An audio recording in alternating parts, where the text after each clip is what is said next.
Hello. Hello. Why have you got a Union Jack behind you? Well, I teach online classes at Ivy Tech, and that helps me keep the students calm and carrying on.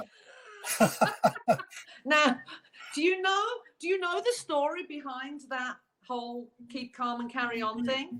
Oh, yes. I actually worked in Parliament for 3 years during the 80s. So, In England? oh, yes, yes, So you know they found that poster in a post office up in Scotland. yes. Yes.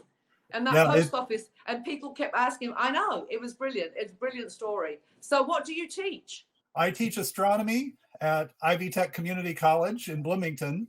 Wow. And you Astronomy. actually did a video for my class. You're that Kurt. Okay. I'm that Kurt. I sent out a bunch of requests, and you were actually the very first person to respond. So I appreciate that very much. So did other people respond as well? Oh, yes. I've gotten Good. 55 videos so far. I actually made the newspaper. Did you? What did they say? What did they say? The students have just been blown away by it. So I thought it would be a lot of fun to come in and chat again. First, to say thank you to you, but also to see if you had any further words, because I have new classes starting now. Okay. Well, I've always said, actually, do you have a question for me, or did you just want me to talk? Did you have a question?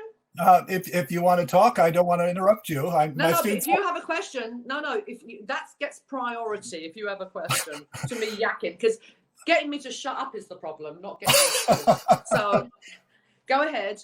So, well, I hope you might say a few things to my students about following their dreams and the importance of education and the importance of exploring, because you made some comments just a moment ago about exploring and what we should and shouldn't do in terms of going out to other planets and planting flags or not. Exactly, because yes, I know. I feel very strongly about that stuff. But okay, well, I'll tell you, I was the first person, not just in my family, but in virtually my borough in England, in London, to become an actor. So when I was, when I was in what they call grammar school from 11 to 18, back then, of course, it's all changed now to the American system. So, who the hell knows how that works. But I remember when I was, coming up to my A levels, and people and the teachers would say to me, so, what are you going to do? And I'm going to be an actress. And they'd all say, no, you're not, because you'll be broke for the rest of your life, and you're a very clever girl, and so you need to go to university and do something sensible, But I had a history teacher, Miss Rosemary Lake, who said, so you're going to be an actress, are you? And I said, yes, miss. And she said, well, how are you going to do that? And I said, I don't know. I don't know how I'm going to do that. A month later, she approached me with a manila envelope filled with all the prospecti from the drama schools and the universities that had good drama courses, English courses. And she just handed me the envelope and she said, apply. Mm-hmm. And I did. And I got into drama school. And so I found her. 40 years later, 35 years later, I found her. And I wanted to thank her. So we met for tea at the Victoria and Albert Museum. And I remember her as this Amazon with flaming red hair. And there was this tiny little person with flaming red hair, even though she was probably in her, late 70s. And I asked her, why did you think I had what it took to be an actor? And she said, well, darling, she said, one day you came into school. And I have to preface this with, I'm of Greek heritage, so I'm a very hairy woman, right? And she said, I remember one day you came into school and you had waxed all the hair off your body. And I thought, any girl who has the gumption to put up with that kind of pain has got what it takes. I thought she was going to say she'd seen me in a school play and thought I was brilliant. No, it was the fact that I could stand a great deal of pain to get to what I wanted to do.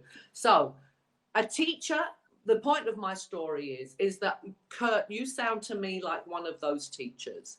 There is always a teacher in an adult's life that put them on the course to where they're going. I could ask any of my castmates on Star Trek, and I'm pretty sure every single one of them would mention a teacher. So not only are you doing amazing work, I mean, I love the way, you know, we always say that teachers have the most important job in the world, but we don't pay them accordingly. So that's another issue that I have. You know, we give, you know, so it's the most important thing for our children, and yet we don't pay them accordingly. But education is, I came from a very blue collar neighborhood. Well, not just neighborhood, a borough that was very blue collar in Tottenham. And it's still very poor, very poor. Education was our way out. You know, for the boy, especially for the girls, because the boys had sports. Like my brother, his way out was soccer. He became a professional soccer player. Mm-hmm. But for girls, you know, education is your way into a brighter future.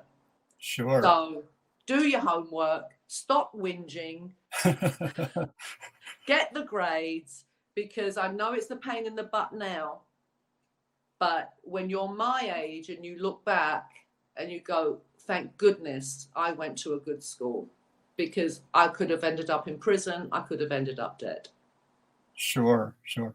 You mentioned women in science in your earlier video too, so I appreciate that you've come back around to that. Women in science, we've got to. It's science, math, science, all those male subjects, right? Mm-hmm. They've got to stop being male subjects.